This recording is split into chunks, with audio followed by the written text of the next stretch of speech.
One of the greatest obstacles to crafting health and wellness is identifying and controlling inflammation.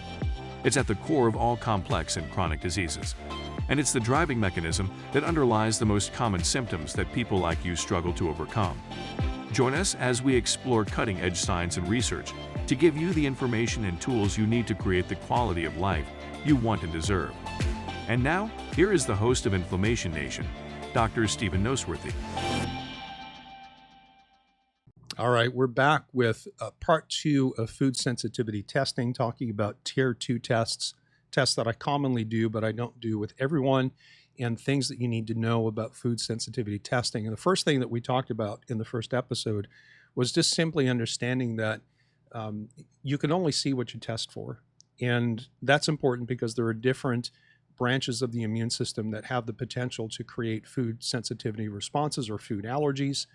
And if you test for one but not the other, you're going to miss it. And sometimes you have to test for both. But quite often what we do is we look at somebody's relationship with food and the types of symptoms that they're creating to decide, are we going to test for allergy or are we going to test for sensitivity?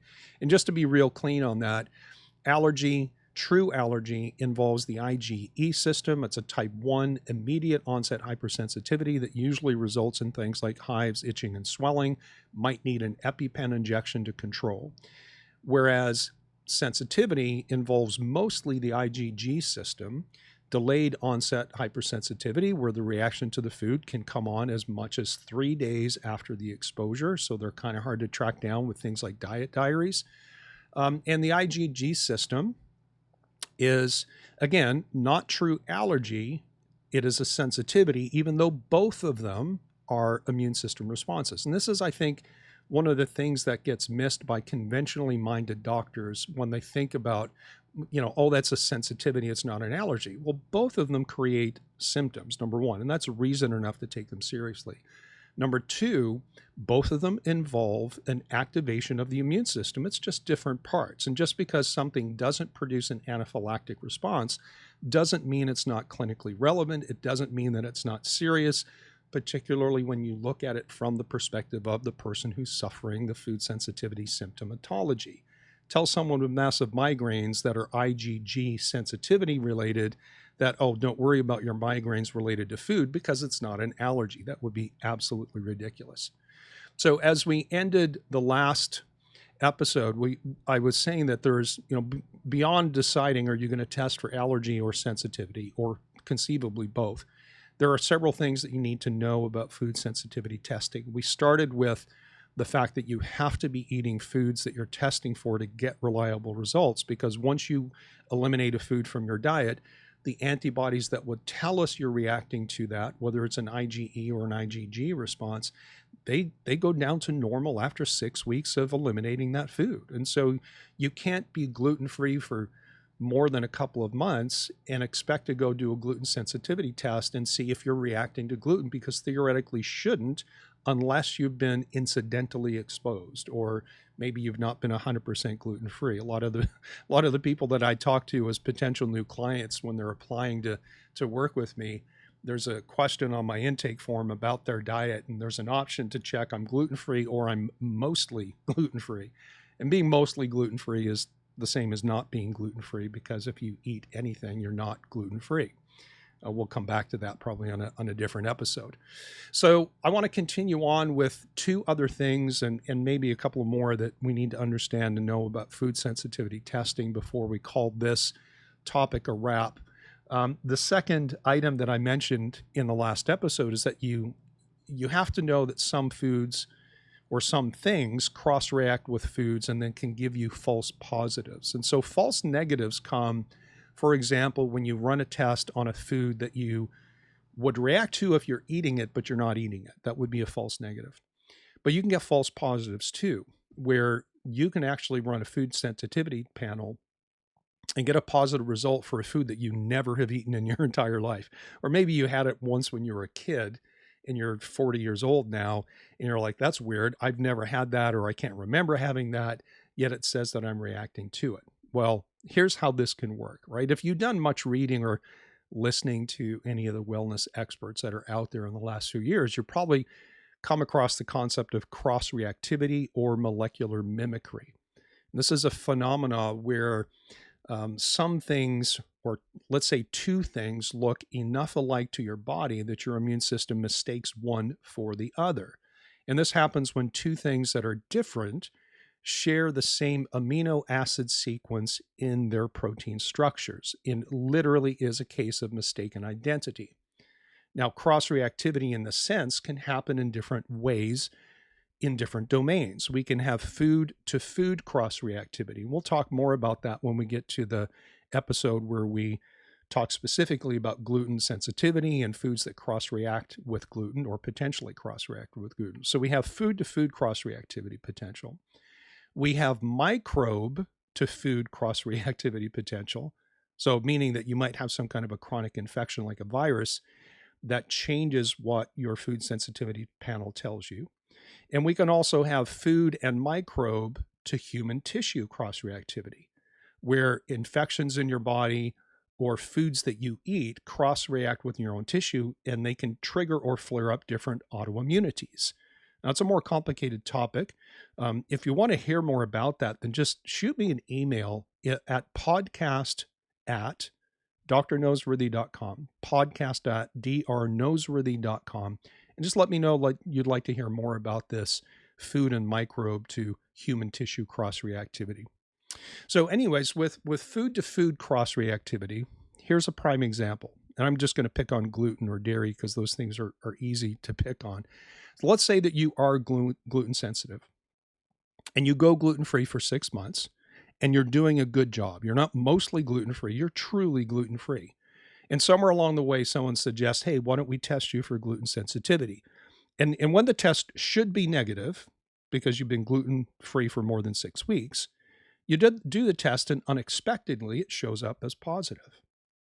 Well, there's two potential reasons for that. One is maybe you've been accidentally exposed to gluten in the last 6 weeks, say at a restaurant or something, and you don't know that you're exposed, and that certainly can happen.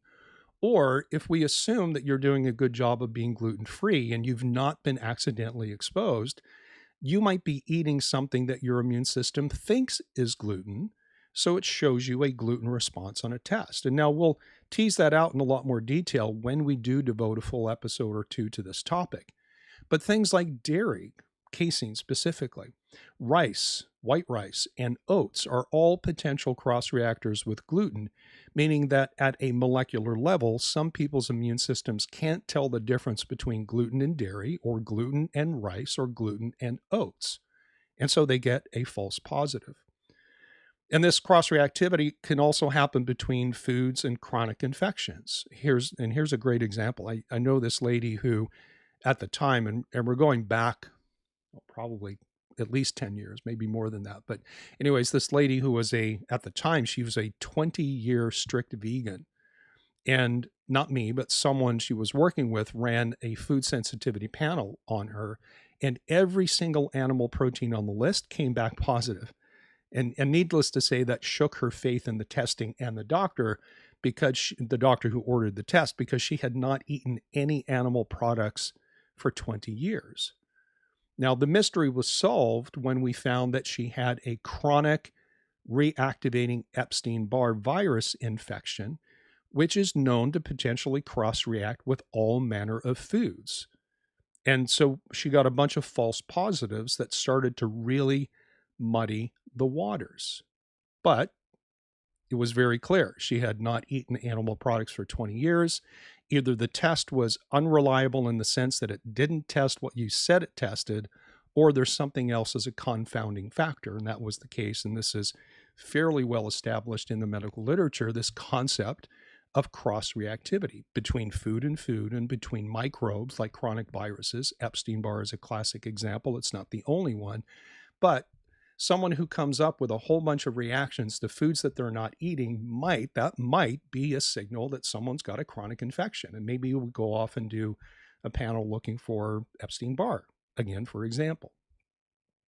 Now, if that wasn't confusing enough, did you know, and this is the third thing, did you know that you might react differently to the same food depending on if you eat it cooked or raw? Because our immune system only reacts to things with protein structures, right? If you change the protein structure, you can change its potential reactivity. And that's what cooking does to food. It causes modification to the protein structures. Just think of the difference between a raw egg, a fried egg, a soft boiled egg, and a hard boiled egg. These are all different states of protein modification depending on if something is cooked, how it's cooked, or if it's not cooked. And so it's entirely feasible that you can eat a raw tomato in a salad, but react to cooked tomato in marinara sauce. Or I should say properly that you can eat a raw tomato in a salad and not react, but react to cooked tomatoes in spaghetti sauce or something like, or lasagna. And this can happen with any food that we commonly eat in either states. Now, I'm not telling you that every single person will react differently to cooked and raw versions of foods that they eat commonly. That's not the point. The point is for individual people, and we see this quite a lot with people who have chronic health issues, particularly in the autoimmune world with things like leaky gut, we tend to see this variability. They get that sensitive. But I don't want you to think that everyone has cross-reactivity. I don't want you to think that everybody has this problem with cooked versus raw. Some people do. Now, I tend to work with that type of clientele. I work with people who are pretty ill. I work with people who are having trouble, but not quite so ill. But I work with people who are pretty sick. And so I see this probably more than maybe other doctors do. But nevertheless, here's why this is important. Because as far as I know, every single lab but one in the world runs their testing using only raw foods, including raw meats. That's how they set up their testing. And so if someone does have reactions to cooked food versus raw food, and all that gets tested is the raw version, they're going to get a lot of false negatives and they're going to get a lot of bad information. Now, you remember the last chat we talked about, it was probably 2 episodes ago now, we talked about Cyrex Labs Array number 2, what I believe to be the best leaky gut test around. Well, they also have another test called Array 10 and a couple of different versions of that, that basically is a 180 food testing panel for foods where they check not just the IgG, but also IgA responses to foods. And they check cooked and raw versions of foods that are commonly eaten in both states. Now, is that going, in my opinion, that is about the best that we can do with all the potential confounding variables that can interfere with the quality of information that we get from food sensitivity testing. Now, will that solve every problem with food sensitivity testing? No. Like I said, no test is perfect. But Cyrex has done a really good job at balancing the variables that tend to confuse testing, and they take specific steps to increase our confidence that we get actionable information. Let me add one more thing. Not only is it possible to have this cross-reactive phenomenon, well, let me start back up at number 1. Not only do you have to be eating the foods that you're testing for, not only do you have to be aware of potential cross-reactivity giving you false positives, not only do you have to be aware that you might react to cooked versus raw versions of foods, it's also possible that, let's say that you tolerate wheat, you tolerate dairy, you tolerate tomato, and you tolerate pepperoni. But when you eat it all together in a pizza, then you have a problem. And this concept, it's called a neoantigen problem. When you take 2 proteins and basically stick them together, it creates a third entity where it's made up of the 2 connected together. Sometimes people don't react to the individual components as they're tested individually, but they react when they consume them all at one time. And again, this is called neoantigen problems. There's no lab in the world that will ever be able to test every combination and permutation of how foods combine together in our diet to promote immune reactivity. And again, no lab in the world is going to solve all of these problems. And so we have to look at each individual case and ask the question, is it worth doing testing? And if so, what kind are we going to do? And what are the problems that we have to look out for to make sure that the money we spend is well spent and we're going to get information that's good and that it's actionable. Now, one final point here, or a couple of final points. What if you're positive to everything or a very large portion of the test? Well, most people are going to react to some foods, but not most foods. I would say that out of any 10, take 10 random food sensitivity panels that I might have run over the past, say, 6 months or so, I'm going to have some that show a handful of responses, but most of the test is normal. I'm going to have some that respond to a third, but the other two thirds are normal. And then once we start getting to the point where someone's reacting to half or more of a test, that's where I start thinking, okay, we might be dealing with something other than just simple food sensitivities here, right? It is possible to be non-reactive across the board. Now, maybe you just simply chose the wrong test to look at, but maybe you don't have any food sensitivities. That certainly is possible. It's less likely the more chronic your health issues are. It's less likely if you have things like chemical sensitivity or autoimmunity or things like leaky gut or dysbiosis or lipopolysaccharides, right? All different scenarios can modify the probability that you have these issues. But if as a general rule, if someone reacts to half or more of any given test, then this might be a sign that you have lost what's called oral tolerance. And this is a more serious issue than someone who just has, quote unquote food sensitivities, because loss of oral tolerance implies a significant breakdown in your immune system's ability to not react to things. That's what tolerance is. Tolerance is the ability to not react. It doesn't bother you, so you don't react. So when you lose tolerance, you react. And when you lose a lot of tolerance, you react to everything. And again, this is often paired with things like reactivity to environmental chemicals or autoimmunity. They tend to travel in a group. And if this is happening, then your multi-positive food sensitivity test is now a red flag for much larger issues that deal with core immune function. And, to be honest, that's too complex to get into here today in the context of tier 2 testing. Now, let me end with this. How often do I do food sensitivity testing? And I would say about half the time. And I don't have a hard number on that. I'm just trying to think off the top of my head.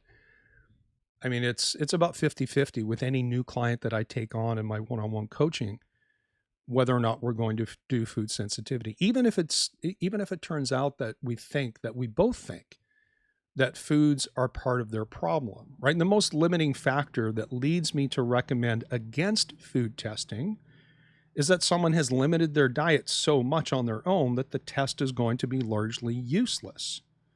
Remember, we said that you have to be eating foods to be able to get reliable and accurate test results. Because if you avoid a food for 6 weeks or more, your antibody responses go back to normal, and you're probably going to get false negative testing to foods that you would be reacting to if you actually were eating them. And because I deal with more chronically ill people who do have autoimmunities, they do have complex and chronic issues. They have multiple symptoms in multiple systems. Some of them have leaky gut, not all of them. A lot of them have things like dysbiotic guts, and they have blood sugar issues, and they have yada, yada, yada, yada. And a lot of times, because there's so much information available to healthcare consumers now, they've already gone on like an AIP or autoimmune protocol diet, or maybe they're on a low FODMAP diet. Maybe they've gone low histamine. And so more often than not, I'm going to say about 80% of the time, the new clients that I interview for my programs, as they apply, have made some kind of a modification to their diet. And in many cases, about half across the board, the amount of modifications they've made to their diet already means it doesn't make sense to spend money on food sensitivity testing. Now, if someone comes in and they're still on a standard American diet, or maybe they've made changes in the past and they didn't see results and they went back to eating their old way and there's kind of no limitations. Or maybe someone says, I'm mostly gluten-free, or I try to avoid corn or soy or whatever. Then now we've got some wiggle room to say, hey, why don't we think about doing testing? Are we going to go IgE or are we going to go IgG? Are we looking for allergies? Are we looking for sensitivities?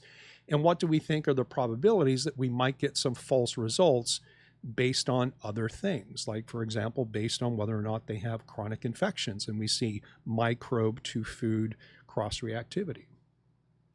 But in the cases where we don't do testing because it doesn't make sense to, we revert to what is the gold standard of figuring this all out, and that's elimination provocation. That's still the gold standard. And it can be done in different ways, but basically we take certain targeted foods out of the diet for a period. We do some work to improve their metabolic stability and control and competence of their immune system. And then at some point, we strategically reintroduce foods sometime down the road after a period of time that makes sense for that person. And that might be 2 to 3 months. It might be 6 months to a year or more. It just all depends on the person and what we're dealing with.